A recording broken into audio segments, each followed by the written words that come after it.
Bonjour à tous et bienvenue sur la chaîne officielle du blog Enseigner la musique. Voilà, certains me connaissent déjà peut-être, je m'appelle Antoine Bidet du coup, donc je suis professeur de musique à mon compte. Il y a quelques temps, j'ai lancé ma première vidéo sur le thème des bases de la musique, voilà. Et aujourd'hui, je vous propose de découvrir la 5e vidéo de la série, donc sur les intervalles, les demi-tons et les tons. Mais non, pas ceux-là, mais quel gamin. Allez, générique.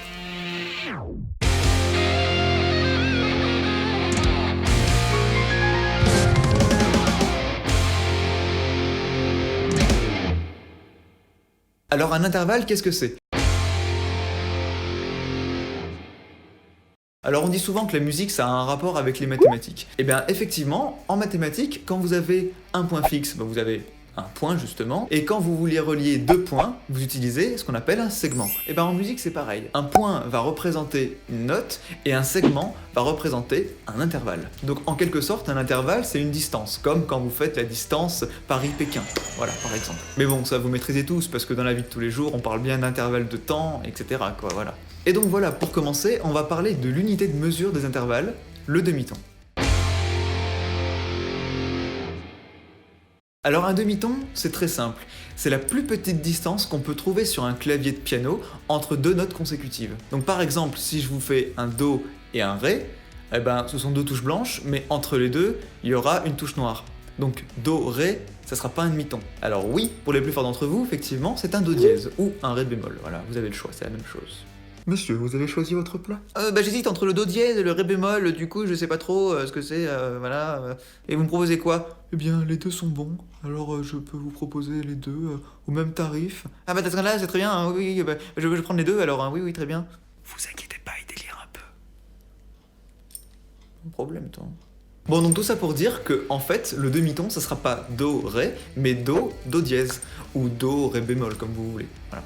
Et de la même façon, entre le Do dièse et le Ré, ou Ré bémol, Ré, on aura aussi un demi-ton. Et du coup, comme vous êtes des experts en maths, en calcul, tout ça, j'en doute pas une seconde, hein, vous devez savoir quand même que 2 fois un demi-ton, ça nous fait un ton. Non, pas comme celui-là, non, non. Non, celui-là non plus, lui il est gris et moche. Non. Voilà. Ça c'est mieux. Voilà. Incorrigible. Donc l'intervalle Do, Ré, ça sera un ton. Voilà. Donc en fait, pour résumer, sur un clavier de piano, quand on trouvera deux notes blanches à côté et qu'elles seront séparées par une touche noire, on saura qu'on aura un ton d'intervalle entre ces deux touches blanches. Donc c'est le cas par exemple pour Do, Ré, Ré, Mi. Alors en effet, entre le Mi et Fa, il n'y a pas de touche noire. Alors du coup, ton, demi-ton.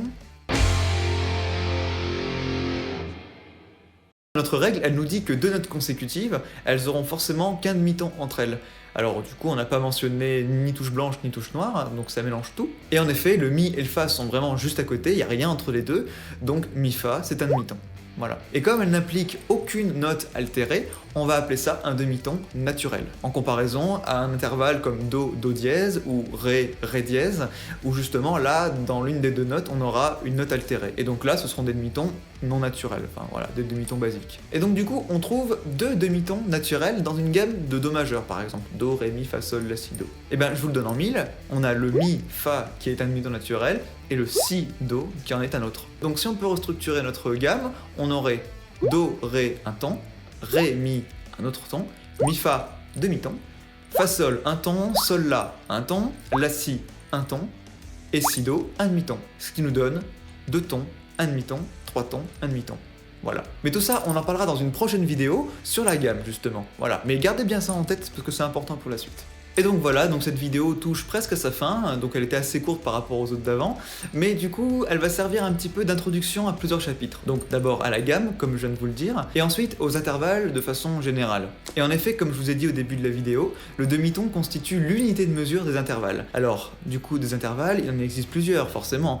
Il existe plusieurs valeurs de kilomètres quand on fait une distance d'une ville à une autre, et ben il existe plusieurs intervalles en musique, forcément. Et du coup, ces intervalles, on les verra dans une prochaine vidéo, donc gardez bien à l'esprit la notion de demi-ton et de ton, et comme ça on pourra plus aisément calculer nos intervalles, etc.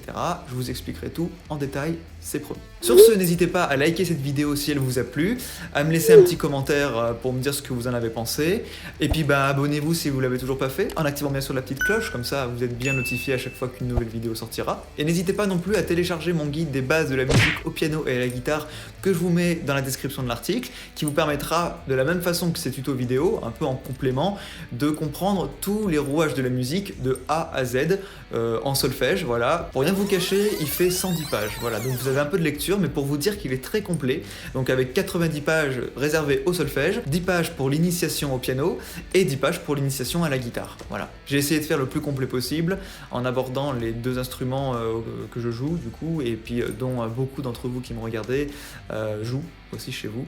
Et c'est pour ça que vous me suivez, du coup, et je vous remercie encore infiniment. Là, on a atteint les 150 abonnés, enfin presque, je crois.